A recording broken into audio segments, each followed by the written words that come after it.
Okay, and welcome to Be Your True Mind, the Persona panel. Second year we're having it at A-cen.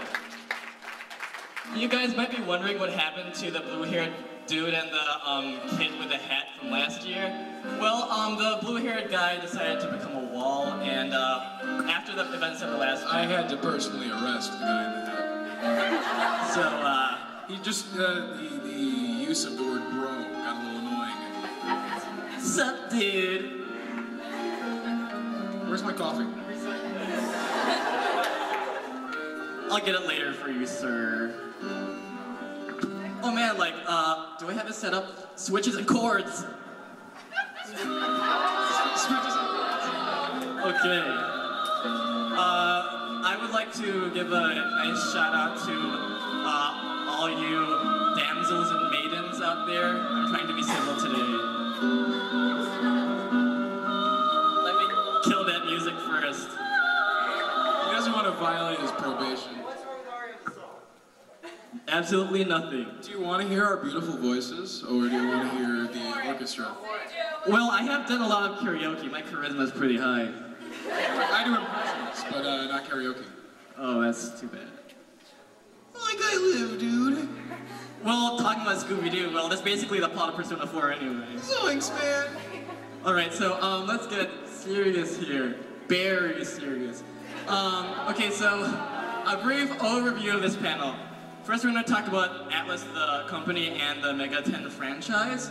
And then we're going to talk about, first things first, what the heck is this Persona thing. And then, we're going to go a little bit into the psychology of Carl Jung, which is really influential with the games. And then we're going to go over all the games in sequential order. And then we're going to talk about the disaster that was Persona Trinity. So I'm sorry if there's any fans of that out here. Aki makes a sandwich. What? Basically.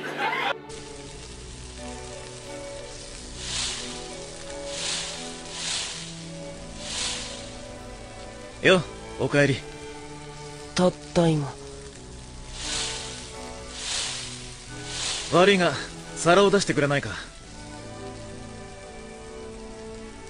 And we're gonna talk about Velvet Room and Philemon, Mysterious Beings of Persona. As well as if there's any questions, feel free to raise your hand. I'll take them, or if you have anything to bring up for discussion. This is an open panel. This is your panel, guys. We're just the ones like up here, but we want to make this most enjoyable for you guys. But please remember, what you say can and will be used against you in a court of law. You're under arrest. Anime law, right? There's only my law. Dojima is law. I would know. Well, today there was a sale at Junes, Saturday anyway, so it's cheap, so I thought cabbage tonight for dinner. Delicious.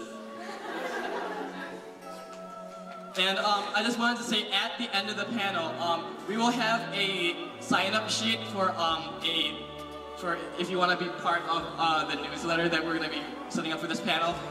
If you sign up for the newsletter thing, I'm raffling off a limited edition Persona 4 t-shirt. It came with a social link expansion pack. It's the only way to get it.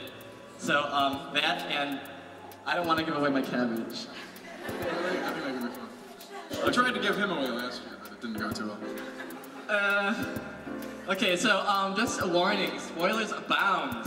So if you don't want to be spoiled, like this, we'll try to warn you. We'll warn you when there's something major coming up. Okay, so before Persona, Megami Tensei, the company Atlus Games was founded in Japan in 1986. They are a game developer and publisher. And you may know Atlus USA, they are just a publisher. They publish a lot of Atlus Japan's games, but they also publish a lot of other games that are not made by Atlus Japan. So I just wanted to clear that up. I mean, like Demon's Souls, excellent game, but it's not made by Atlus. It was published by Atlus USA though. Basically, Megami Tensei, it means goddess reincarnation. It was basically they based it off of a novel in Japan called Digital Devil Story, Megami Tensei. And it's this cyberpunk type thing where people can summon demons. And they made a game out of this. It was produced by not by Atlas, but by Namco. And afterwards, Atlas developed the Shin Megami Tensei games for the SNESs 1 and 2. These games were never officially released in the United States. You can play them through an emulator and translation patches though, and I highly suggest that they are very fun games. And we do not recommend breaking the world with some MargueriteProduction. Well, they never released it in the US, and it's like 20 years old now. Okay, do whatever. Okay, and you know this as long as I'm not watching. Over there, that cute little Jack Frost, he's become the mascot of the Megami Tensei games. And these games led to many spin-off series, including Persona. And let me just, a lot of people confuse what exactly is Shin Megami Tensei and what is Megami Tensei. This might be just going a little too much into it, but this Megami Tensei franchise encompasses all of the games, including the games titled under the Shin Megami Tensei label. You have Megami Tensei, you have Avatar Tuner, Shin Megami Tensei Devil Children, you have the Devil Summoner games, Shin Megami Tensei Last Bible, Majin Tensei, which is a strategy RPG. You have Persona. No one's here for that. And we have the real like Shin Megami Tensei series, 1 through Strange Journey, and then you have the Jack series. And this is just the evolution of Jack Frost through the years. Goes from this little thing with a hat all the way to. So one in the middle isn't Jack Frost. It's Jack Frost dressed up as much as the Jack Frost is Raiho is. Raiho. If any of you are fans of the series, you know how hard it is to find half of these games. Yeah. Yeah. Alright, so what are some things common to the Megami Tensei series and Persona? Well, Persona and Persona 2 have a lot more in common with the other Megaton games than 3 and 4. At least in 1 and 2, your enemies are demons you fight, not shadows. And a lot of these demons have carried over from the Megami Tensei games. Another major thing was that demon negotiation was a huge part of the game in 1 and 2. People who've only played 3 and 4 do not know about this, but in 1 and 2, in order to get new personas, you either had to collect spell cards from demons or tarot cards in case of Persona 2. And in order to do this, you needed to negotiate with them and talk to them and give them answers to their questions as to what they really. Wait, no, I'm talking. That's Shin Megami Tensei. Forget I said that. You had to do a specific action or movement, or like a speech or singing to make the demons happy enough to give you their spell cards or the tarot cards. Additionally, the moon phases, which were important in the Megami Tensei games, carried over as well, but only in the original Persona. And this affected things like demon mood and negotiation success rate.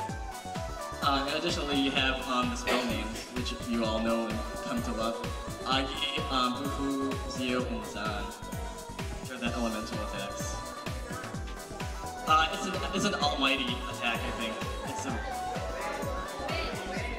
When, oh, okay, sorry, I'm just out of it today. We're the experts. Okay, yeah. Alright, so Shin Megami Tensei Persona? Well, basically what Atlas USA did to create a more recognizable brand name is that they tacked on Shin Megami Tensei to all of the Mega 10 games that came out in the US. They originally tried to do this when they released the original Persona with the title Revelations. They released 2 games under that label, Revelations Persona and Revelations the Demon Slayer, which was Shin Megami Tensei Last Bible. But in Japan, Persona is not technically considered a Shin Megami Tensei game. It is a Mega 10 spin-off, just not Shin Megami Tensei. Just bring that out there, a lot of people confuse that.